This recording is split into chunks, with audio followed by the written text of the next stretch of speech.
తీసుకోమను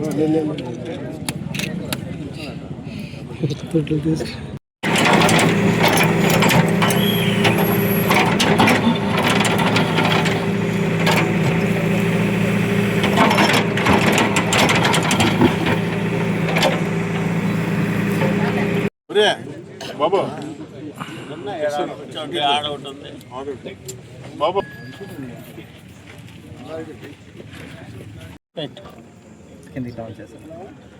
అందరికీ నమస్కారాలు. రాష్ట్రంలో కూటమి ప్రభుత్వం ఏర్పాటైన తర్వాత చంద్రబాబు నాయుడు గారి నాయకత్వంలో రహదారులను అభివృద్ధి చేయడానికి, ముఖ్యంగా ఉన్న వాటిని బాగు చేయడానికి, గోతులు పుడ్చడానికి అధిక ప్రాధాన్యం ఇస్తూ ఉన్నాం.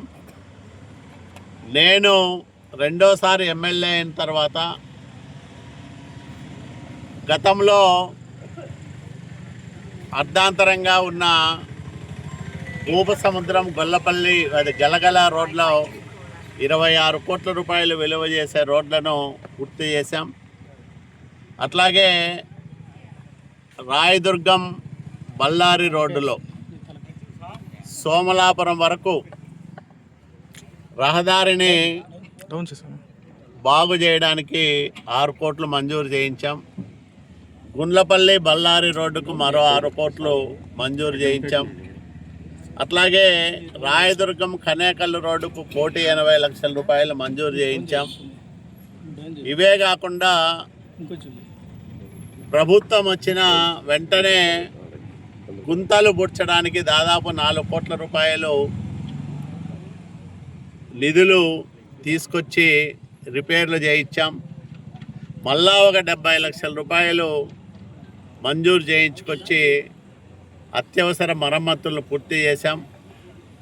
ఇంకా ఒక 4 కోట్ల రూపాయలకు ప్రతిపాదనలు పంపించాం. ఇవన్నీ చేరితే 50 కోట్ల రూపాయల పైగా ఒక్క ఆర్ఎన్బి డిపార్ట్మెంట్లోనే ఈ ఏడాదిన్నర కాలంలో పనులు చేయడం కానీ, గతంలో ఆగిపోయిన వాటిని పూర్తి చేసి డబ్బులు ఇప్పించడం కానీ చేశాం.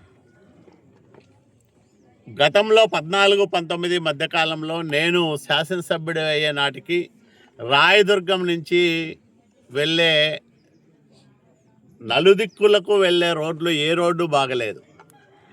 ఇటు బళ్ళారైనా, అటు గుమ్మగట్ట అయినా, ఇటు అనంతపురం అయినా, అటు కన్నేకల్ అయినా, ఇటువైపు మొలకాల్మూరైనా ఏ రోడ్డు బాగలేదు. నేను వచ్చిన తర్వాత దాదాపు 250 కోట్ల రూపాయల నిధులు తీసుకొచ్చి 5 సంవత్సరాల కాలంలో ఆర్ఎన్బిలో అనేక రహదారులను విస్తరించాం. ప్రధానంగా పట్టణ రహదారిని విస్తరించాం రాయదుర్గం పట్టణంలో. అట్లాగే గ్రామీణ ప్రాంతాల్లో కూడా ప్రధానమైన రోడ్లన్నీ కూడా నిర్మించడం జరిగింది. ఈ సంవత్సరం ఈ ఏడాదిన్నర కాలంలో ఇన్ని పనులు చేశాం. తీవ్రమైన ఆర్థిక ఇబ్బందుల మధ్యనే ఇన్ని పనులు చేయగలిగినాం. వచ్చే ఆర్థిక సంవత్సరంలో మరిన్ని రోడ్లు తీసుకొస్తాం. ప్రధానంగా మాకు 2 రోడ్లు అడిగాం ముఖ్యమంత్రి గారు వచ్చినప్పుడు. కళ్యాణ్ శ్రీరంగాపురం ఒకటి, మాల్యం రూపనగుడి రోడ్డు ఒకటి. ఈ 2 ప్రధానమైన రహదారులు. ఈ 2 రహదారులకి దాదాపు 56 కోట్ల రూపాయలు ఖర్చు అవుతుంది.